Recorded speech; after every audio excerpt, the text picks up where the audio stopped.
ఇక్కడ ముఖ్యమైన పాయింట్ ఏమంటే ఈ మొత్తం కుంభకోణం వెనకాల రేవంత్ రెడ్డి గారికి అండగా బ్యాక్గ్రౌండ్లో నిలబడ్డది ఈ అంతా మేనేజ్మెంట్ అంతా చేసింది ఒక బీజేపీ ఎంపీ. ఆ బీజేపీ ఎంపీ గారికి ఈయన కూడా కొంత అనుచితమైన లబ్ధి చేకూరుస్తున్నారు రాష్ట్ర ప్రభుత్వం ద్వారా. ఎందుకంటే ఇక క్విడ్ ప్రోకో కదా, నేను ఇది చేస్తాను నాకు అది చేయాలి, అది జరుగుతూ ఉంది ఇప్పుడు. ఇక ఇప్పటికిప్పుడు నేను దొంగ చేతికి తాళాలు ఇవ్వను. ఆ ఎంపీ గారి పేరు కూడా నేను బయట పెడతాను, నెక్స్ట్ ఎపిసోడ్లో బయట పెడతాను. ఎందుకంటే దీని వెనకాల ఉన్నది మొత్తం, దీని వెనకాల నడుపుతున్నది ఆ బ్రోకర్ను తెచ్చింది, ఆ బ్రోకర్ను రాష్ట్ర ప్రభుత్వానికి అటాచ్ చేసింది, ఆ బ్రోకర్ని అల్టిమేట్గా ఈ రకంగా ఆర్బీఐ ఐసిఐసిఐ బ్యాంకు నిబంధనలు పాటించకుండా ఆగమేఘాల మీద 10,000 కోట్ల రూపాయలు అన్నిటిని వయలేట్ చేస్తూ తెచ్చింది కూడా ఆ ఎంపీ గారి సారథ్యంలోని ఆ బ్రోకర్. ఎందుకంటే అంత స్ట్రాంగ్ బ్యాకింగ్ ఉంటేనే యూనియన్ గవర్నమెంట్ది ఇంత వేగంగా డబ్బులు వస్తాయి. లేకపోతే 10 రూపాయలు పుట్టాలన్న సామాన్యుడికి దేశంలో 10 రూపాయలు బ్యాంకు నుంచి రావాలంటే 10 క్వశ్చన్లు కాదు 100 క్వశ్చన్లు అడుగుతారు. ఒక లోను శాంక్షన్ కావాలంటే హోమ్ లోన్ మీ అందరికీ తెలుసు, అందరికీ ఉండే ఉంటాయి ఇక్కడ లోన్లు. హోమ్ లోన్ శాంక్షన్ కావాలంటే ఎన్ని పేపర్లు దస్తఖత్ పెట్టాలి? అట్లాంటిది 10,000 కోట్లు నీది కాని భూమికి కూడా ఇచ్చినవాడు నేరస్తుడా కాదా? ఇంకొక మాట, ఇక్కడ బీకన్ ట్రస్టీషిప్ కానీ టీజీఐసి కానీ they violated so many things. I even once again present it to you. First of all కాని ల్యాండ్ని పెట్టారు, తనఖా పెట్టారు, వాళ్ళ సంబంధం లేని ల్యాండ్ని మార్ట్గేజ్ చేసినారు, అప్పు తీసుకున్నారు.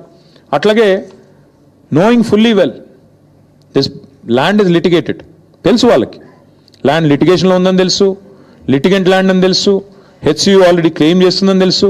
ఇన్ని తెలిసి కూడా కేవలం పైన అసలు ఒక్క ఐసిఐసిఐ ఎవడైతే 10,000 కోట్లు ఇచ్చాడో have they come for field inspection? అసలు భూమి ఉందా లేదా అని వచ్చారా? మీకు ఫ్లాట్ ఉంటే దాని మీద మీరు ₹1 కోటి అప్పడిగితే వచ్చి బ్యాంక్ వాడు చూసుకొని పోతాడా లేదా? అసలు ఐసిఐసిఐ బ్యాంక్ వాడు ఎవడైనా వచ్చాడా ఈ భూమి మీదకి? ఈ భూమి కాడికి వచ్చిండా? ఈ భూమి నిజంగా టీజీఐసిదా కాదా అని చెక్ చేసిండా? ఏదీ జరగలేదు.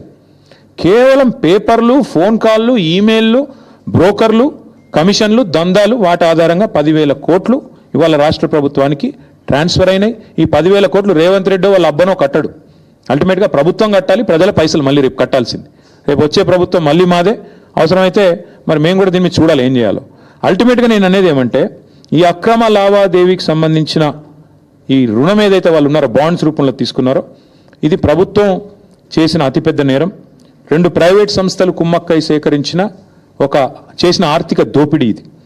దీని మీద ఒకవేళ కేంద్ర ప్రభుత్వం కనుక స్పందించకపోతే నేను నిర్దిష్టమైన ఆధారాలతో సహా డేట్లతో సహా ఈ లెటర్ రాస్తున్నా. ఊరికినే ఏదో ఆషామాషిగా ఒక పేజ్ రాయడం లేదు, పూర్తి వివరాలతో రాస్తాను. ఇప్పుడు నేను మీకు చెప్పినవి వాటికి పూర్తి స్థాయి బ్యాకింగ్తో సహా డాక్యుమెంట్స్తో సహా రాస్తున్నా.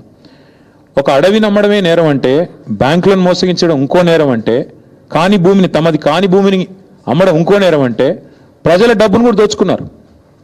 ఇప్పుడు ఈ వచ్చిన 10,000 కోట్లు ఏం చెప్పారు? దీని ద్వారా పేపర్లో లీకులు ఇచ్చినారు, వాళ్ళ పేపర్లలో రాయించినారు, మొత్తం రైతు బంధుకు పెడతాం. పాపని అదన్నా చేసిండ్రా? ఈరోజు వరకు 5,000 కోట్లు కూడా దాటలేదు రైతు బంధు, అది కూడా చేయలేదు. మిగతా 5,000 కోట్లు ఎక్కడ పోయినాయి? మళ్ళీ మంత్రివర్గంలో ఉండే కాంట్రాక్టర్లు, వాళ్ళ అనుయాయులు, వాళ్ళ కమిషన్లు, మళ్ళా డబ్బులు దండుకోవడం, కమిషన్లు దబ్బడం తప్ప చేసింది ఏమీ లేదు. This is such a big fraud. If this is not dealt with seriously right away, this has the ability to destroy a bank called ICICI and its credibility forever. దీని ఇన్వెస్టిగేషన్ చేయకపోతే ఆర్బీఐ కనుక ఖచ్చితంగా ICICI bank credibility ఇప్పటికే ఒకసారి దెబ్బతింది, మళ్ళీ ఒకసారి దెబ్బతింటుంది. నేను ఇంకొక మాట కూడా చెప్తా ఉన్నా, నిజంగానే